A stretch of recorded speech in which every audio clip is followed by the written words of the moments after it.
হামসাপার, ভালোই ভালোই বলছি, বল তুই কেন এই কাজটা করলি? দাদাকে তুই মারতে গেলি কেন? হামসাপার, তুই দাদার ডাইনার ছিলি, তুই দাদাকে মারতে গেলি কেন বল? আর তোকে আমরা ছাড়বো না। ডাইন হাত না আমার বালের ডাইন হাত, বোকা চোদা। দাদাকে খুন করতে গেছি, তোর এত বড় সাহস? তোর জায়গা এখন আমি দখল করবো রে। আমি দেখাবো ডাইন হাত কাকে বলে। এই বোকা চোদা, এদিকে দেখা। মারে তোর বেকা পড়া মুখে এখন দাঁতগুলো বার করে দিবো। বোকা চোদা বল, তুই আর আমি এমন কোনো কাজ নাই যে সাথে করিনি। আর তুই কেন মারতে গেলি দাদাকে? কি জন্য মারতে গেলি? কিসের উদ্দেশ্যে মারতে গেলি বল এখানে। না দাদা আসলে কিন্তু তোর মুখ চোখ ফাটিয়ে দিবি। রে, আমাকে হাতগুলো বাঁধে কি আমাকে ভয় দেখাচ্ছিস? হ্যাঁ, আরে ভয় দেখাচ্ছি না তোকে, আমরা বলছি তুই কি জন্য মারতে গেলি বলবি তো আগে। দেখ, আমি নেশার চোটে ছিলাম। আমি কি করেছি আমি কিছু মনে করতেছি না। বুঝতে পেরেছিস? সাজাকপুর, এ বলবে না এরকমই, একটু দুটো বাড়ি মারলে এখানে তো বাপ বাপ করে বলবে, মা দুটো বাড়ি। এ কেষ্টদা, তুমি কেন বকতেছো এত? ও আমার ভাই ছিল, আমাদের সঙ্গে একসঙ্গে কাজ করেছি 7 বছর ধরে। দাঁড়াও, ও কি জন্য কাজটা করছো ওকে বলতে হবে না? মারলে কি সবকিছু হয় নাকি? আরে ভাই হামসাপার, বলবি রে কি জন্য মেরেছিস? বললাম না বাড়া, বলছি আমি নেশার চোটে ছিলাম। কি করেছি নাই করছি, আমি বাড়ি কবে গেছি, কি কাজ করেছি আমি কিছুই বুঝতে পারছি না। শুধু আমার মাথায় এখন একটাই খেয়াল, আমার মাংনা বেগম কোথায়? মাংনা বেগমকে কেন ফুটো ধরে রাখছে? ওই লুচুকে আমি কুচু করে কাটবো। শালা, আমার মাংনা বেগমকে ধরে রাখছিস, ওকে মেরে ফুটে দেবো রে। এ সালা, আবার মাংনা বেগমটা কে রে? মাংনা বেগমটা তোর ভাবি রে বোকাচোদা। ও, এবার বুঝতে পেরেছি শালা, তুই মাগির চোটে এসে দাদাকে খুন করতে আসছিলিস। 1 বছরের দিন আমি নেশা করেছিলাম। আমি কি করেছি নাই করেছি আমার কিচ্ছু মনে পড়ছে না। বুঝতে পারলি? আমার হাত খুলে দে। হাত খুলে দিবে বোকা চোদা।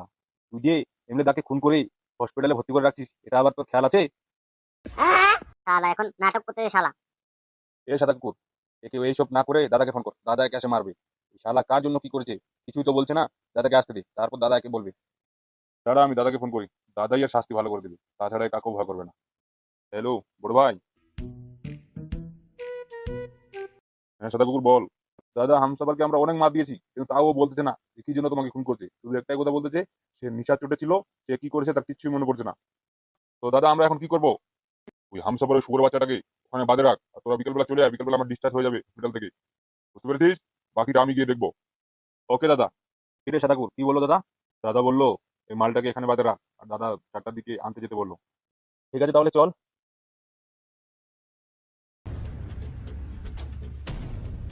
মাংনা বেগম, ও আমার মাংনা বেগম, তুমি কোথায় চলে গেলে জান? মাংনা বেগম, তোমার কথা খুব মনে পড়ছে জান, তুমি কোথায় চলে গেলে?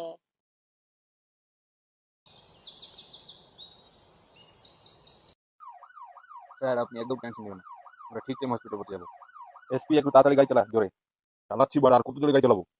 বললাম কি ডিএসপি, এমএলএ খুন কিভাবে হলো? স্যার আমরা ওটা জানি না, তবে একটু করে শোনা যাচ্ছে ওর নিজের লোকে বলে ওকে খুন করেছে। সামনে ইলেকশন আসতে চলেছে, এই লোকটা কি যে করে কিছু বুঝতে পারছি না।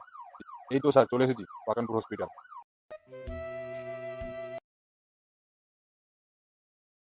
আহ, বিকাশ দত্ত বাবু তুমি এখন সুস্থ, তোমার ব্যান্ডেজ খুলে দেওয়া আছে, তুমি এখন বাড়ি যেতে পারো। ধন্যবাদ ডাক্তার আপনাকে। বিকাশ দত্ত, ভালো ভালো তুমি সুস্থ হয়ে গেলেন, আমি পুরো টেনশনে ছিলাম। আরে মন্ত্রী সাহেব আসুন আসুন। আমি বলি, বিকাশ দত্ত এটা আবার কি? এটা আমার ছোট ছেলে মন্ত্রী সাহেব। ও, বললাম কি, সামনে ইলেকশন আসতে চলেছে, তুমি এগুলো কি লাগাইছো? হ্যাঁ, আরে মন্ত্রী সাহেব আমার ছেলেগুলো এরকম করেছে। আমি বলি, বিকাশ দত্ত সামনে ধ্যান দিতে হবে, সামনে ইলেকশন আসতেছে, তুমি যদি এরকম করো তাহলে অবস্থা কি হবে পার্টির? মন্ত্রী সাহেব আপনি একদম টেনশন নেবেন না, আমার এলাকা থেকে আমি জিতবো, তুমি আমার সিটটা কনফার্ম করে রাখো। আর এবার কিন্তু আমার প্রমোশন লাগবে। বিকাশ দত্ত আপনি টেনশন নেবেন না, আপনাকে আমি এবার এমএলএ থেকে এমপি বানাবো, শুধু আপনার সিটটা আপনাকে জিততে হবে। ঠিক আছে তাহলে আমি আসি, আমাকে ওদিকটা দেখতে হবে, আবার সামনে ইলেকশন, অনেক প্রেশার। আচ্ছা মন্ত্রী সাহেব আসুন। অফিসার চলো চলো গাড়ি স্টার্ট করো। আব্বা, এটা আবার কোন গুদমারানি? আরে কি যে বলিস রে তুই, হ্যাঁ কখন কি জায়গায় বলতে হয় তুই জানিস না? শুনতে পেলে কি হবে? ওটা আমাদের মন্ত্রী সাহেব। মন্ত্রী আবার কি বাড়া? তোকে বুঝতে হবে না বাড়া, তুই বড় হলে ঠিক বুঝে যাবি, এখন চুপ তো থাক। দাদা মন্ত্রী সাহেব কি তোমার এখানে আসছিল নাকি? দেখতে পেলাম। মেরে সাদা কুকুর, খুশির খবর আছে। এবার আমি এমএলএ না, এবার এমএলএ থেকে আমি এমপি তে প্রমোট হবো। পুরি সালা। দাদা এবার তাহলে তো অনেক খুশির ব্যাপার। কি যে বলিস তোরা, তোরা জানিস না একটা কথা সাচ্চা, আমি পাক্কা হারামির বাচ্চা। আর আমি কিসের বাচ্চা গুদমারানি? তুই হারামির বাচ্চা রে, বোকা চোদা, চুপচাপ থাকতে বলছি। আসো দাদা তাহলে গাড়ি স্টার্ট করি। চল বাড়ি চল, বাইগুনের বাচ্চা তুই সবসময় খালি ফটো ফটো মারায়। কি ছেলে রে বাড়া, বাপকে গুদমারানি বলে দে।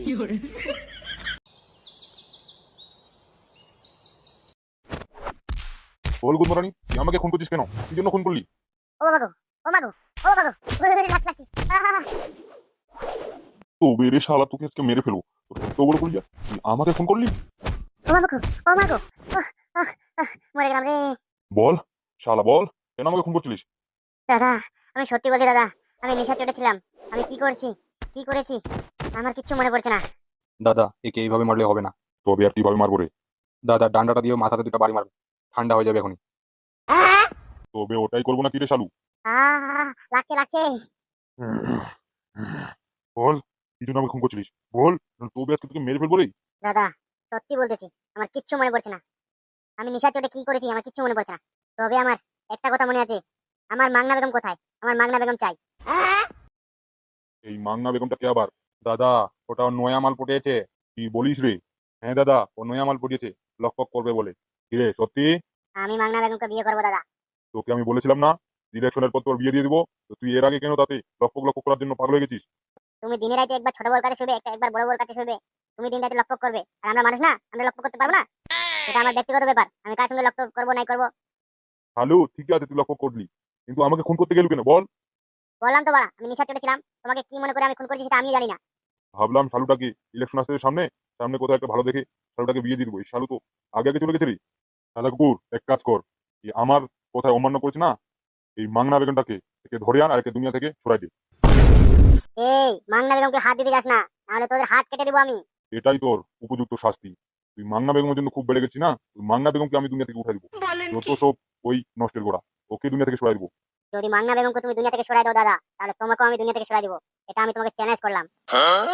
তবে রে শালা, লে তোকে আগে দুনিয়া থেকে সরাই দিব। আমার পোষা কুকুর তুই, বুঝতে পেরেছিস?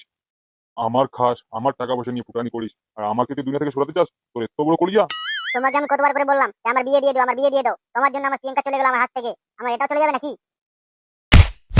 ও বাবা রে। প্রিয়াঙ্কাকে আমি তোকে তো বিয়ে করতে বলছিলাম রে, তোর সঙ্গে আমি গাদারি করছিলাম? তোর জানেজিকার বন্ধু পল্টু, পল্টু সে কাজটা করেছে, তোর বউকে নিয়ে সে পালিয়ে গেছে। তো আমি তাতে এখানে কি করবো? আমি তো তোকে ফিরে দিতে চাইছিলাম। তুমি তাহলে পল্টুর কাছ থেকে আমাকে কেন এনে দিলে না আমার প্রিয়াঙ্কাকে? আবার কথা বলে শালু, তোকে বললাম না তোর বন্ধু ওটা গাদ্দারি করছে, আমার ওটাতে সাথে আমার লেনা দেনা কোনো কিছু নাই। তারপর তোকে আমি বললাম ইলেকশনের পর তোকে আমি একটা ভালো দেখে ফুলকসি বিয়ে দিয়ে দেবো। কই বিয়ে দিলে? ইলেকশন চলে গেল, তুমি বিয়ে করলে, তোমার বাচ্চা হয়ে গেল, আর আমি কবে বিয়ে করবো? দাদা এইভাবে মারবে না, একটু বদ্দম কেলান কেলাও। মনে হচ্ছে শালুটাকে গোলা টিপে মেরে দিই। তো বন্ধুরা এই পার্টি এতটুকু অবধি ছিল।